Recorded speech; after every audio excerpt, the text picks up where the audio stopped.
failed. They found a weakness. They exploited it.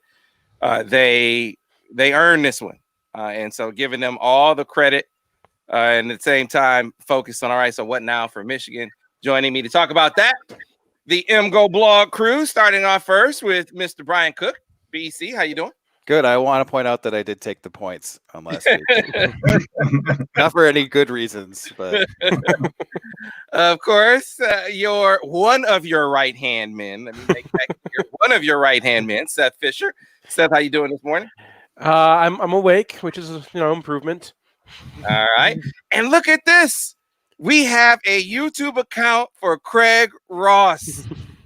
Craig, have you seen it? Have you gone online to see your not YouTube, but a Twitter account? Have you gone online to see your Twitter account? I have not, but for whoever did it, thank you very much. It seemed very clever. They were good parodies of the sorts of moronic things I would say, and it made me. They were more clever than the sorts of my abilities. So I give the person who did it a lot of credit. But I haven't looked at it. David Nasternak, who works also for Brian, read some of them to me, and they were. I think you even commented on it, didn't you, Sam? I think on the air for sure. Yeah. So in event, I have two footnotes before we start about this debacle, and one is that last week I made a brief reference about Shostakovich coding, and that sparked, believe it or not, a conversation on Brian's board about the nature of Shostakovich's coding, and that's so Michigan. And the people who did it were so brilliant, musicians, getting into a very, not debate, I would say, but a conversation about the nature of Shostakovich coding. Very, very funny, very amusing, and only Michigan fans. I think you felt it was a lot briefer than it was. Pardon me? I think you felt it was a lot briefer than it was. Yeah.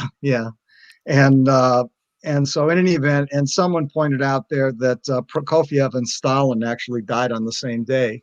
And so, which led me to another exploration, which I won't waste our time on today, but someday I'll waste our time on.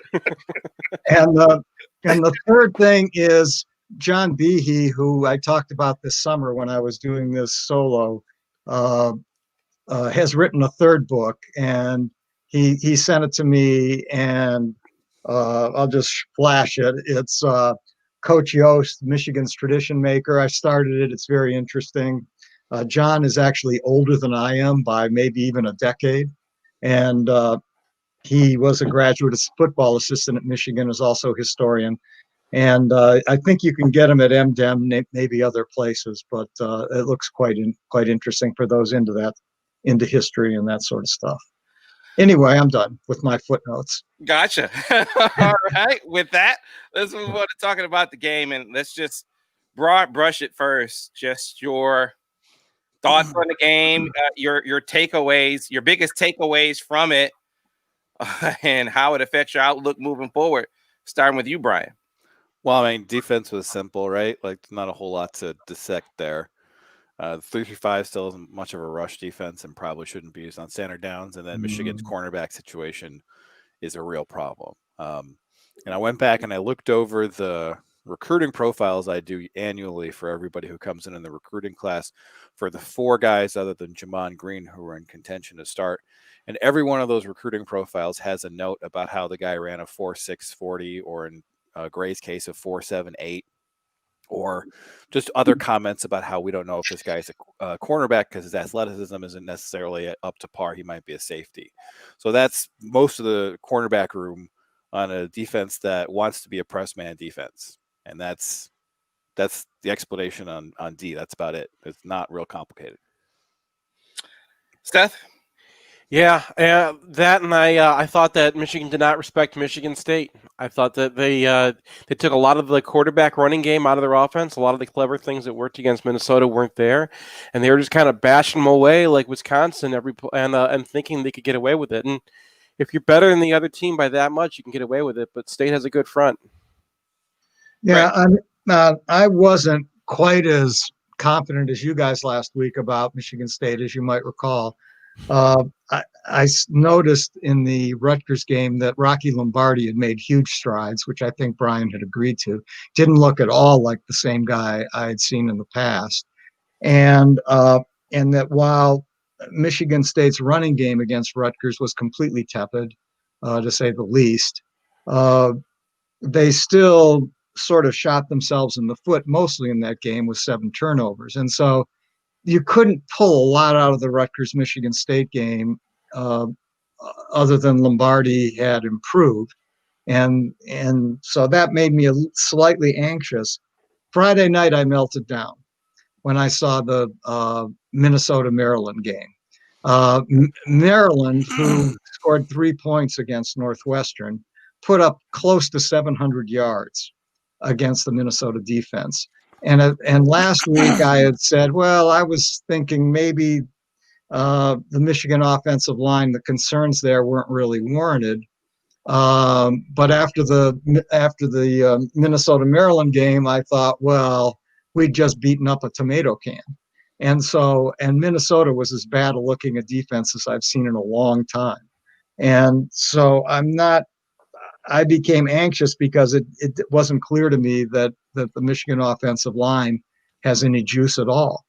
And I think that, to me, was my big takeaway from the game, because I mean, haven't seen Brian's scoring of the game, but I think left guard was a debacle, and the rest of the offensive line wasn't very good either. Regardless of whether, I don't understand why we have no reads in the spread offense. Maybe you guys, Seth and Brian, can speak to that, because it didn't seem like there were a lot of reads again in this offense, and that seems like the point of a spread offense, is to make the defense wrong no matter what they do, and it didn't look like we were doing much of that. No, I mean, on offense, there were a few things that jumped out. You've mentioned a couple of them. One, very little quarterback run game, both in terms of reads and just straight up, we're going to run the quarterback. They had a couple plays that played off the QB pin and pull, but after you run those plays, I think you should go back to QB pin and pull, because that's one of your most effective plays, because it gives you +1 on the run game, and you've got a guy who can execute it. The offensive line issues, I mean, the thing that really popped out to me is that it wasn't like a physical thing. It was the fact that they couldn't identify their blocks on about half their runs. So you have all these power plays where 2 guys are blocking 1 Spartan defender, and there's a free guy in the box, and whenever you do that. And when I try to grade, I'm like trying to figure out, based on all the context, who I think screwed up, and it's just so hard to put it on, either Ben Mason or Chuck Filiaga, or it's one of those 2 guys, right? Yeah. The play they showed on that they actually telestrated a little bit on film, it was Ben Mason. And I guess the thing that jumped out to me was, you could look at game 1 and argue that after Joe Milton, I mean, man, you could make a case for Ben Mason being the player of the game. And this was I don't know if maybe he gets too fired up, but the play you're talking about, Brian, which was it was a counter where Chuck Filiaga comes around and gets his man who is washing down, and Ben Mason, if he goes around him and gets his block on the linebacker, that is one-on-one with the safety. And we saw that a lot of times on the day. And to your point, we saw them execute that very well against Minnesota. And I don't know how you account for that level of drop off. This is not please don't say I'm taking anything away from Michigan State. They did very often, to Craig's point, just win the battle at the line of scrimmage and just blow Michigan up from time to time. But I agree with Brian too, that on many of those plays, it wasn't being physically beaten. It was blocking the wrong guy. And so I don't know how you I don't know how you could predict, let me put it that way. As you're predicting games, I don't know how you could predict that level of drop off in execution to the magnitude that we saw it in this game. Yeah, I mean, to me, like in the Minnesota game, they were often using the puller as the kick out, and then Mason was going vertical. And we saw, like, there was another power where Mason blocked the same guy that Hayes was blocking, but in the Minnesota game, that was going to be a chip, and then Hayes would pick that guy up. And you guys were calling that a trap play. I was calling that a variation on power. It's not really a distinction that matters, but the backsliding on just Michigan's mental assignments in 1 week, really difficult to predict, really difficult to come to terms with, really. I mean, I'm speaking to I have the same reaction. Like, how do you?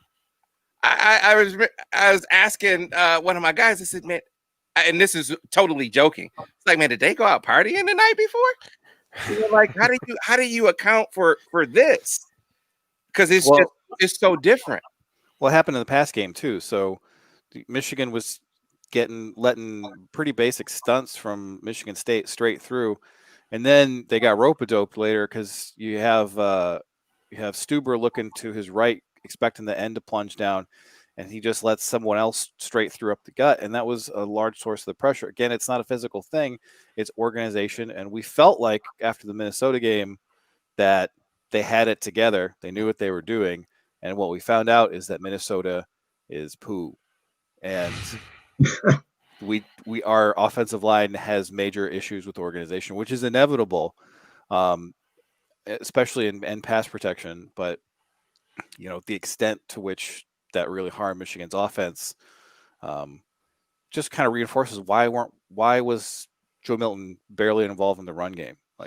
Yeah, so a couple of things to me, and I don't want to put it all. Let's be clear. I think everyone on offense has a hand in it. From your offensive line to Joe, who you mentioned RPOs. He had some misreads on RPOs.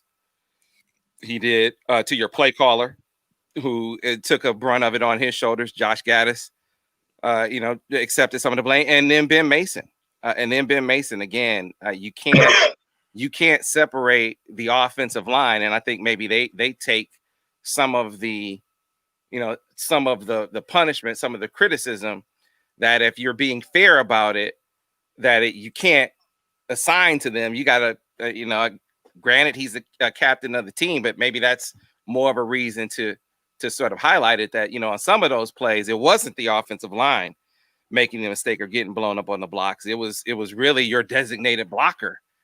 That wound up blowing up the play. And again, not due to some physical issue with Michigan State beating them on blocks, but just blocking the wrong guy, and really cost Michigan greatly on some big plays in that game. So it really was all around. And that's kind of my point, Brian, when you look around and you see MAs all over the place. I think it gets back to what Josh Gaddis said. He said, look, this is my fault. Team wasn't prepared enough. I'll take that on my shoulders when you have that level of execution or lack thereof from one game to the next. Yeah, I don't know. Go ahead. I was going to say, I've been advocating for more fullback football than anybody after I saw Ben Mason last year. And putting a game plan together that's very Ben Mason-centric makes sense, but you got to keep the spread elements in it. So I think that, they made it harder on themselves because there was always an extra linebacker in there because they weren't using if they do pin and pull and not QB pin and pull, and you just have the quarterback run out, well, that guy's not taking anybody. And there are a lot of plays where you get to the end and there's the quarterback with two guys standing around, two offensive players and one defensive player. And that's just a numbers game. Yeah, the stuff where you're in the pistol and you turn all the way around like you're operating from under center, and then you run a boot and you never keep the boot. It's just, Seth brings up numbers, and that's what Urban Meyer talks about whenever he does these segments. It's all about numbers, and Michigan did a really bad job of using their quarterback to generate numbers in this game. And I guess that does go back to Josh Gaddis, but I just kind of feel like this is year 6 of Harbaugh. We keep seeing these mistakes. We keep seeing time management that is beyond the pale. We keep seeing disorganization, and I think that at this point it just is a characteristic of the program. And you can talk about whether X person should be fired, but the reality of the situation is it's extremely unlikely that any of this changes in the near future. My concern is with the offensive line as a whole is we can just say that it's missed assignment X or Y, but there's lots of ways to be bad. And I think the Michigan State defense made our offensive line and our offense in general look bad. And we learned nothing out of Minnesota because Minnesota is pathetic. And so I don't know what's going to happen here going forward. I mean, maybe that's right. Maybe they'll get the assignments right, and all of a sudden we'll look like an offense that we thought we were going to have against Indiana. Maybe not. At this point, we're a blank slate, in my opinion, as an offensive team. Defensively, I mean, I guess I'd like you guys to talk about what you got. Slow corners, it seems like, or some disability at corner. Maybe Jamon Green, that's not true, but you've got slow corners, and yet you're putting your corners on islands, which is sort of feels like a guaranteed to fail tactic. I mean, if these are your corners, don't you have to protect them with safety help? Or I mean, I don't know what your alternatives are. Yeah, I think so. I guess for me, I'm a little more hopeful about them. We're talking about a level, an exercise in extremes here from Minnesota to Michigan State. And while some of that is attributable to Michigan State just being better defensively, there's an aspect to this that I feel like, all right, you do have a level of inexperience that could contribute to the kind of inconsistency that we just saw. You do have a first-year starter at quarterback. So can we expect that some of the things that Joe missed in the offense, can we expect that he's going to look at film, see those things, experience them on the field, and see it better next time? I think so. Is the Ben Mason we saw versus Minnesota the Ben Mason that we can expect the rest of the way, or is the Ben Mason against Michigan State we should expect to see against the rest of the way? I think it's probably somewhere in between. And the same thing goes with the offensive line. We have at least seen them know who to block in a game this year. So I don't want to look at the Michigan State game and say, well, that's who they are. Probably somewhere in between. I say that to say I can see them being more potent offensively than they were Saturday. That they're gonna that can get better. When I look at the defense, guys, if Brian just made a point. He said, I don't expect it to be different. I don't expect it to change. And I don't know. I honestly do not know if the philosophy on that side of the ball is going to change in a tangible way based on who they have and how the referees are officiating these games. You can't put any of that on the officials. Like, those were not close calls. Oh no, okay, I understand. Well, but maybe Michigan has gotten away with that in the past. My point is, you aren't getting away with it in this game, right? So to the extent that you can't be as physical as you expect it to be, what do you do to compensate for that? I don't know that. I mean, I know, to Craig's point, what it sounds like they should do, help your corners. Should help your corners some more, but I just don't know if that's going to happen. I mean, that's one of the things I'm be looking to see. But yes, Craig, to answer your question, when you have guys that aren't true, I mean, they aren't turn and run guys that if they can't get their hands on you and impede a little bit, to kind of be the equalizer for guys that are longer, more physical kind of corners, as opposed to true turn and run guys like a Dax. Dax can do that. He can turn and run with those guys, and if he doesn't get a hand on them. But the corners they have are not those kinds of guys. So, scheme has to match talent. And in that game, I don't think it did. And if this is how how tightly they're gonna call it, and to your point, some of those calls weren't even close. If that's how it's gonna be, then you got to adjust to that. And to me, that is helping your corners way more than they tried to help them on Saturday. I mean, I just don't know how that's tenable because your defensive tackles are still pretty iffy. So you're going to pull guys out of the box. And I know they tried playing them in off coverage, and that's when those double moves started happening. And I think that they went into this season expecting to be a press man team that's mostly one high. And they found out that they really can't do that. But now you can't, you spend all your practice time doing something else. And you're a Don Brown defense that's been recruited to be a Don Brown defense, and just changing the style of defense might be necessary. I don't know how well it's going to work. Well, I guess you know how. Here's the thing: you know what it looks like now to do what they tried to do against Michigan State, and you got better receivers and better quarterbacks that you're going to face the rest of the way. So you can say we are who we are and accept that as a consequence, or to me, it may be death by 1,000 pinpricks. But I'd rather have a team show me that they can work methodically down the football field, and if they score great. If they score not great, but they score fine, tip your cap. But to have them eat you up in chunks the way that Michigan State did, you know what that looks like. You know what it looks like now if you ask those guys to do something that is not in keeping with their skill set.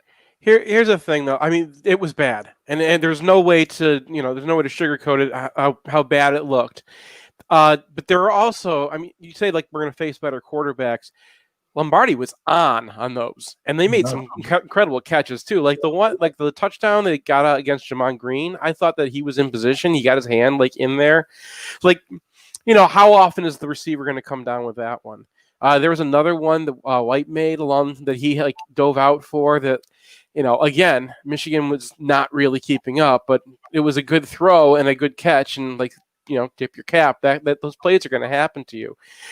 I don't know if the teams aren't playing that well, they're done. But the other concern I had is that we had no pass rush, and when I watched these guys against Rutgers, they were getting chewed up. And when I watched them last year, that offensive line was getting chewed up, and we have 2 All-Americans potentially on the defensive line, and I know that they're compensating a little bit for the defensive tackles, but even when they went outside, nothing happened, and I don't think there was a lot of holding any more than like the usual, right? Mm-hmm. I don't know what happened to Quiddy and Aiden when they go up against this line that hasn't stopped anybody. Well, the answer is not much. So they played at about their usual level, but because those fades, those stop and go routes, I mean, those don't take much time to develop because the ball's in the air for so long. And when you know absolutely that you're going to torch the corner, you can step into it and throw it with confidence. And on most of those plays, either Quiddy or Aiden was going to get through if the quarterback had to go to a second read, but he knows he doesn't have to. And that was Charles Woodson's point. To your point, just echoing exactly what you just said, Brian, is that pressure and coverage go hand in hand, but they both are important. But you can't, if a guy can drop back and throw it. I give it to you, Seth. You're right. Some of those plays were pinpoint, but some of those, I mean, you got the receiver running 2 steps behind the cornerback. I mean, and they didn't even hit all of those. I think of the one to Naylor where he overthrew him. They were lucky he overthrew him where he was running wide open in the secondary. So again, it is too simplistic in my opinion. I'm not saying that they can't play man. I'm not saying that. I'm suggesting that they can't play as much maybe as they had hoped to play. Certainly not as much as they had played it in the past, and definitely not as much as looking at how the game was going Saturday. They play, and it's not enough to say play more zone because they played zone. Look, if you think Michigan doesn't play zone, you aren't watching. But I mean, it's basically they're a cover 2 team, a cover 2 trap team. Many of their zone elements have man elements to them anyway. So I'm saying whatever it looks like to help corners is what they need to do more of this season. And you're right. You are making yourself vulnerable elsewhere, Brian. But you got to pick your poison here. And right now, we know that the poison on the poison down the field through the air can kill you. We don't quite know if it's going to be that way with the run game. You hope that if they, you take a guy out of the box, it doesn't leave you quite as vulnerable as leaving your corners alone on the outside. No, I mean, you're right. They need to not have that matchup happen again. And however you do it, I mean, it seems hard to believe that Don Brown is going to be able to do that effectively because he's right. It's just not who he is. And therein lies my uncertainty about how this is going to look. Like, that is who He is. Maybe you can convince him to run some cover 3. Maybe. We'll see. We'll see, right? So, which puts a lot more stress on the offense. Look, they got to put points on the board, and the amount of offense that they generated Saturday obviously wasn't enough. And moving forward, they're going to have to at least be in the 30s. They're going to be in some games where maybe it has to be more than that. That's the level of offense they need, in my opinion. In my opinion, we'll see. But we need to get to a break because we got the break signal from Ira. We'll come back on the other side and pick things up here on the Michigan Insider on Sports Talk 1050 WTKA, The Ticket. So the 3-3-5 is no answer, I assume. No. I mean, the first time they ran it, they gained 7. The next time we ran it, they gained 28. Nobody even touched the dude. He runs right up the gut of the field. I mean, it looks like a debacle as a run defense for us, at least. I mean, it has been. It's just, and the thing is, like last year, you had Uche there, and okay, you have an NFL defensive end / outside linebacker. You need to get on the field. I get it. This year, you have a converted fullback, and it's just I don't know. That's confusing to me. I don't need to have another 3-3-5 conversation. Like, it works if you know how to run it, and they don't. Yeah. Well, also on the 28-yarder, you see Van Sumeren tip his blitz, get picked up, and then get pancaked basically, and it's just like, when that. What are we doing here? I had that reaction after. I mean, it must have been. I don't know what time it was where they had gotten beaten through the air. I was like, what are they doing? I mean, it just that was kind of the reaction to what we were watching unfold. So a funny thing I said after the game, look, you can't, you got to help your corners. You don't have the personnel to play this as much as as they did. And so I posted the statement on Twitter about this Bob Shoop. I posted it on Twitter. It had nothing to do at all with this conversation we're having. And Vance Bedford responded. I want to show this to you real quick. It was like, come on, Vance, you're preaching to the choir, man. And so hold on, let's see if I can share this. What's he up to right now? Vance is in retirement. Can you see this, Ira? Is it showing up? My screen showing up? I don't see it. There it is, man. Hasn't come for me yet. Well, I play man when you don't have man corners. He's an actual coach, right? Yes. I mean, so it isn't just a bunch of you guys all went quiet and I this can't shit. see. Yeah, the safety coach has nothing to do with the corners. They need to play some zone to protect the corners. Oh, Sue scored 50. Well, 50 is good because isn't Ryan Day saying they'll put 100 on us? That would actually be. He says 50 on the cornerbacks. Oh, on the corners, another 50 on the defensive tackles. Yeah. So I don't know. And then I had to tell him. I said, Vance, I'm not. You're preaching to the choir, man. I'm not saying otherwise. And then he offered up another response, and this was his. On you sort of the against his. Yeah, I mean it's hard to argue with that one. I mean it's just not what he wants to do. Part of the reason why Rutgers was able to get pressure in the MSU game was because their tackles could stress that MSU offense. Back on radio in 90 seconds, guys. Back on radio in 90. And Dwumfor could, and the other guy really could. That guy, Julius Turner, or whatever his name is, that guy's good. Mm-hmm. And so I don't know. Well, plus, I don't think Rutgers was leaving their corners out hanging out to dry. So Brian's probably right. They couldn't get the ball out as quickly. Do you hear me now, Seth? What'd you say, Ira? Seth, do you hear me now? I don't know. Does Seth hear and see you guys? Seth, can you hear us? No, now I can hear you guys. It just takes a while. I think my stream is just bad. So I got you. When you went to the about Vance 40 Bedford seconds thing, I got knocked off. What were we talking about?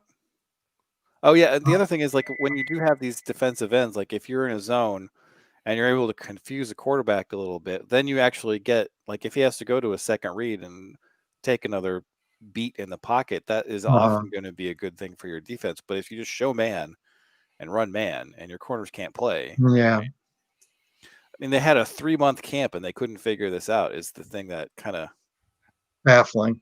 it's like, and I wonder, we'll get more back into this when we're on the other side, but like, we haven't seen Joe Milton throw a fly route this year. Stand by, guys. Stand by for radio.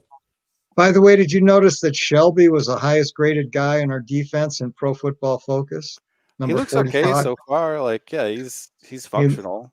Coming back on radio, guys. Stand by. Absolutely. Coming back in 5, 4, 3. And we are back, folks, here on the Michigan Insider Sports Talk 1050 WTKA, online at WTKA.com. Sam Webb, Mr. Ira Weintraub on the other side of the county, and back with the MGoBlog Roundtable, Brian, Seth, and Craig. So we were talking, what do the adjustments for Michigan look like moving forward? We talked about what that might entail when it comes to putting a Band-Aid on what happened against Michigan State, because other teams are going to try it now.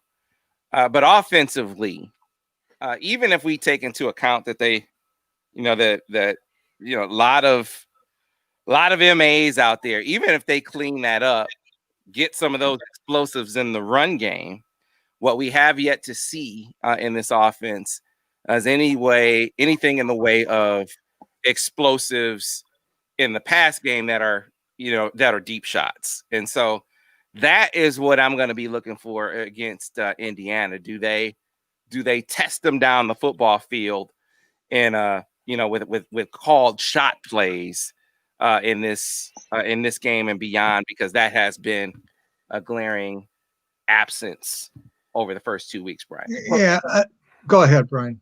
I was just going to say that Joel Klatt had a really good point during the game when he said that everything Milton is throwing is driven. So he had a shot that was probably 20 yards downfield to Roman Wilson, but that was driven. And once you figure out that he's probably not going to throw it more than 20 yards downfield, then you get that compression you saw in the second half, where Michigan State has a ton of guys in the throwing lane, and he's able to whistle it past a bunch of guys, but he's making some NFL throws, but he's very limited in what he's able to do right now. Yeah, I mean, incidentally, Pro Football Focus rated Joe Milton as the best player on our offense this week, scored him at 81.5, which is a very high rating. That is high. And, and he, even though the yards per attempt weren't particularly high, he did complete, I think it was 32 of 51, something like that, and he had 5 drops. So, I mean, he was, not bad, to say the least. No, he was not. I mean, quarterback play was not really the issue in this game, I would say. So what you needed though, and you're right. You can't. I mean, people come out of this game thinking that Joe Milton was the reason they lost. He was not. Now, was he great? Did he play to the level that he played against Minnesota? No, and unfortunately for them, they needed him. Because of everything else that was going wrong, they needed him to be able to carry them offensively. He wasn't there yet, which is understandable when there's only a second start. I'm not saying that he should have been, but there are some things that they could show him on film that he missed, that based on watching it, you hope that it maybe speeds things up for him as far as his reads are concerned. But then from a play call perspective, I wonder if now, coming off of those couple of games and again, seeing what happens with Michigan State, whether they dial up, whether Josh says that, I'm gonna get a couple deep shots in per half, just for effect, even if you don't hit them. I mean, you want to hit them, but just to put it in the opposition's mind that, hey, you got to be on the lookout for that. I mean, until you hit them, they're not gonna care about them. Like Michigan State was manning up, and we've seen Michigan receivers torch those same guys before. Like Trey Persons out there, right? And he's their free safety. Michigan has ample photos of that guy on the ground getting torched by Michigan receivers. And and they didn't have to worry about it that much because Milton does not he's not hit a guy that far downfield. He hasn't put touch on a ball yet and done it. You gotta call it to hit it, right? I mean, he's had some deep shots as improv. I mean, I think the one against Minnesota was an improv play. Yeah. But even that play, I'm sorry to interrupt you there, but like even that play, he had the guy going down the seam. He missed that read, bails out, and then found him again. You know, he had a much easier throw that he could have made. So he's really not there yet, even if he has the arm to get there. I'm not really that concerned about the vision to see it right now. What I'm concerned about is that he has thrown 2 deep posts, and both of those are off by 10 yards. Mm-hmm. So, I think his calibration when he gets that arc on the ball is still a work in progress. All those quotes about how, like, I need to keep running because he can throw it 70 yards hit a little different 2 games into the season. I think that maybe one of the reasons that Michigan was unprepared to get their corner so torched is that they didn't really have much of a deep passing game in practice. But they did. They did. But they did. Why aren't we seeing it now? Which is my point. I mean, which is my point. They did have some deep shots in practice, which is why I say, I wonder if as a matter of play call, if they start to dial that up a little more. I can't explain why there haven't been many shots called. Maybe it's because it's a comfort thing with where he is. But now he's 2 weeks in. He's gotten his feet wet a little bit. You see the compression that results from the lack of respect for them challenging down the football field. So again, I know like you said, get them to respect it. You gotta hit some of them, but you gotta get them to think about it too. And they aren't even thinking about it. No. So that's why I say I wonder if that's going to be an element to the offense this week and beyond. That's one of the things I'm going to be looking for anyway. I'm surprised that they don't run a lot of mesh. That's like, you run 2 receivers across each other, and that's the kind of thing that Ohio State was ripping us apart with because they had so much speed at receiver. Michigan should be able to outrun with their receivers most any cornerbacks they're going to face this year. And the outlet for that play is your running back, and our running backs out of the backfield are good too. So if you're going to be running what they're doing, that's what you should be running. And I'm surprised I haven't seen that in the offense. Yeah. I mean, the thing that surprised me is that they didn't really explore the edges of the field after the Quorum run. Oh. So like they're running guys in the flat, and it's just not. I mean, they had the Henning screen early that worked out pretty well, and Michigan State doesn't seem like the most athletic defense this year, and I just felt like there were opportunities there to just get the ball in the flat and have one of your super fast guys do some stuff. Yeah. It didn't really do it. Well, no, yeah. I mean, you had the jet. I think it was jet action to Henning, and that went for 15 yards.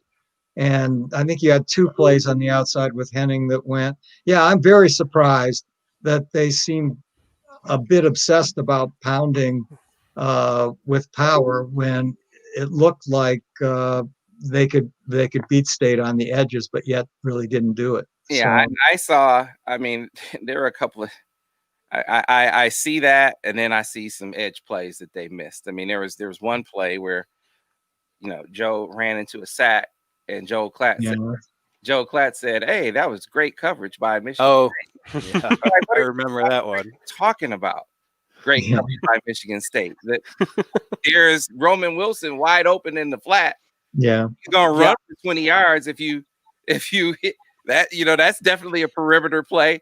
That was just missed. I think of the second down, not the third down Wildcat play, which everyone is critical of and rightfully so. But the second down play was supposed to be an edge play. It was supposed to be. It would have been a touchdown if it was an edge play like it was supposed to be. But again, you have an issue where they miss it. So it's like, man, damn. It's like they left so much on the field on that day that you hope that it's better moving forward. Yeah, I mean, go ahead, Brian. Specifically, Milton's case, he should second start. A guy who was a project has made a lot of progress. He'll continue to progress, and I feel like that kind of stuff is the most understandable and forgivable about how this game is. It's just like he's young, he's going to make some mistakes. He made a lot of nice plays. It's not a long-term concern for him. Right. I mean, you think about the bluff run that they ran, and it wound up being a big play, right? Could have been bigger. Like if you go back and watch, the bluffer stops on the play. You know the one I'm talking about where Joe is running down the sideline, and the bluffer comes around and stops, and Joe kind of has to like point, like, okay, you're supposed to run up there and block for it. Over here, Eric. Over here.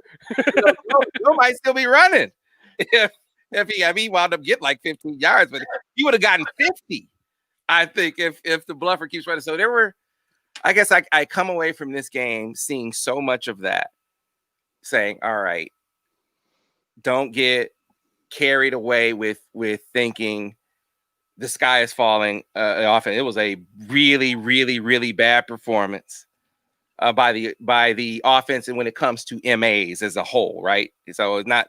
I mean, Joe by no means was bad in this game.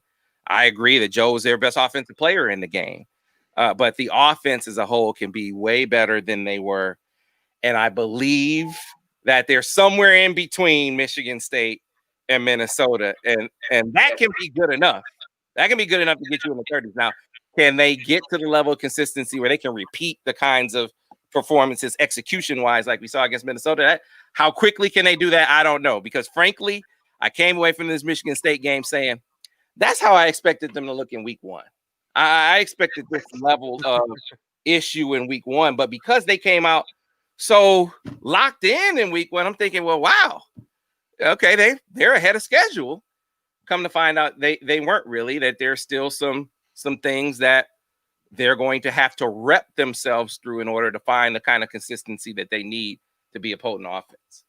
You know, the thing that's most bothersome for me, I guess, is that, and this has gone on now for more than a decade in Michigan football, ever since Lloyd retired, is that we seem to not play to the talents and weaknesses that we have. And so what you've got in offense is a bunch of guys, Smurfy guys, who are really clever and talented in space. I mean, you get Henning or Sanderstill or Giles Jackson, you know, or Evans out in space against one other guy. I like their chances, you know, but yet we don't seem to obsess on that. You get, and conversely, you've got a defense that has trouble at corners, and yet you don't protect your corners. I mean, reminds me, you know, of, it's not as bad, but Rich Rod coming in and not having a spread quarterback, but deciding, the hell with it, that's what I do, I'm going to run spread anyway. Or Brady Hoke coming in and in his first press conference saying, we're just going to run power. You know, even though that really wasn't the pieces that he had. And going back to the Penn State 27 for 27 game, watch that one and, you know, tear your own fingernails out while he plays against the own abilities of his team. And it seems like it just keeps going on. You know, you don't have corners who can cover. Okay, you're going to have to protect them. You've got these assets on offense, these very, very fast and tough guys to tackle in space. Well, seems like that's where the ball should be getting to. Well, I certainly think Roman Wilson, you got to give him more targets. You know, I thought Roman Wilson has shown in a couple of weeks he gets open downfield, he catches the football, and then Cornelius Johnson. We saw an appearance by Cornelius Johnson, a couple of appearances by Cornelius Johnson in this game. He gives them some size on the perimeter, some speed as well. And so maybe we see a little bit more of him. I mean, I think there is a discovery aspect of this as well, where they have to react and adjust on offense too.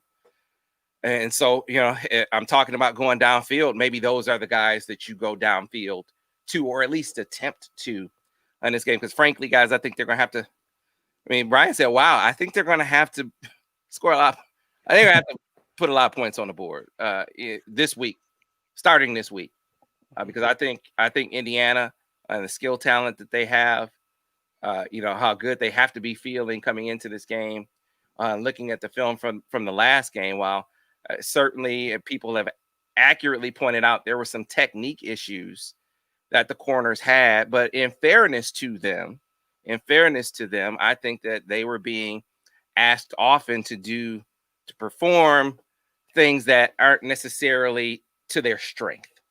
So knowing that and not knowing whether or not they are going to get the help to compensate for that in this game, I can see Indiana putting some points on the board and it being a deal where, you know, both teams are in the 30s at least, and we'll see who has the most at the end. Indiana, I think, hasn't beaten Michigan for 33 years, if I have it right. And so my suspicion is Tom Allen will be very enthusiastic going into this game. Enthusiastic, right? Yeah, I mean, right. He already is like over the top. So my guess is he'll be completely slavering going into this game. I will say this. They seem to say that the offense, you know, Nick Sheridan taking over there, that things aren't necessarily clicking completely yet. So maybe there's that. Maybe there's. Oh, I mean, I've been able to scout their offense now. Penix is Joe Milton. I mean, they're Penix. Sorry, radio. You see the name a gazillion times in your sheet, and finally, and you just can't stop. Anyway, Penix is Joe Milton. He's going to drive everything. He has some running ability, but they don't run him very much, and they they're going to spread things out and have their receivers kind of cross each other and play a lot of mesh and stuff, and they're going to throw downfield, but Penn State's and Rutgers cornerbacks had no problem staying with those guys, so it's kind of hard to gauge what they're going to be like against Michigan. It's possible that Ty Freifogel is just impossible to cover with our guys, and it's possible that he's not. I think that I don't know. In Indiana, Michigan. One of the most damning things I think we heard this week is that that Harbaugh doesn't have an upset, right? Like he's just not beaten a better team yet. And some of the things that you do when you have an upset is you see Michigan State's throwing downfield on you on fly routes all the time. It's their first read, and they're going to throw it every time they see it. Well, have some sort of trap for that. Have some sort of answer that punishes exactly that behavior. That's what I think this program lacks. It doesn't have any killer instinct. Yeah, it'll be interesting. I know watching them last year, the part of Michael Penix Jr. that maybe impressed me the most was that the shots he took down the field. Now, he missed a couple against Michigan State last year after hitting a few, but that game was one that stuck out to me. They wound up losing because he missed on a shot or two, but man, they were getting vertical. And I don't know how much of that is in Nick Sheridan's wheelhouse, but I put it this way. They have it on tape, them doing it in the past. So you watch the Michigan State film, I can't see how you wouldn't say, hey, we need to dial some of that back up, some of what we were doing last year with the vertical shots, if they haven't been doing them this year. And Watt Fillier was the guy who, while he's not a speedy 4-3 guy, really crafty, can set up routes, can stack DBs well to not be a speed guy. He's the guy that I would worry about the most in this game. Well, so Penix was a 70% passer last year, and against Penn State, they had opportunities that he just was not nearly as accurate as he used to be. So that's probably not a Nick Sheridan thing. It might not be a long-term thing either. He might be back to what he was last year. But Nick Sheridan's play sequencing so far has been atrocious. So I think on every first down against Penn State, they ran Stevie Scott for 1 to 3 yards. And that's a guy who played for Lloyd, I guess. I can only assume that they're going to self-scout that, and that will not happen against Michigan. Right. Because they're going to be going balls to the wall to win this game. Why wouldn't you? Why wouldn't you look at last week's tape and say, we got to do that? No, yeah. And I think you're going to see Michigan try to get hit on first down. Like they're going to – I do not expect to get that kind of game plan from Nick Sheridan just because it's a man who has some dignity. So they're gonna go after Michigan's corners, and we're gonna see what happens.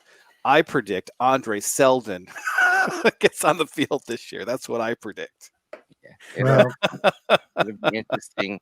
Interesting. Yeah, I think one of the things that stuck out to me against Penn State, watching the portion of that game that I did before I turned it off, thinking it was over, and James Franklin went James Franklin, was they got pressure. They got a lot of pressure in that game. So, I mean, Yeah, Indiana's offensive tackles are terrible. So, now that'd be a way to mitigate the deep shots. Yeah. I mean, if you look at the numbers, the Indiana run offense is awful. Their pass offense is only mediocre. Their run defense is sort of average.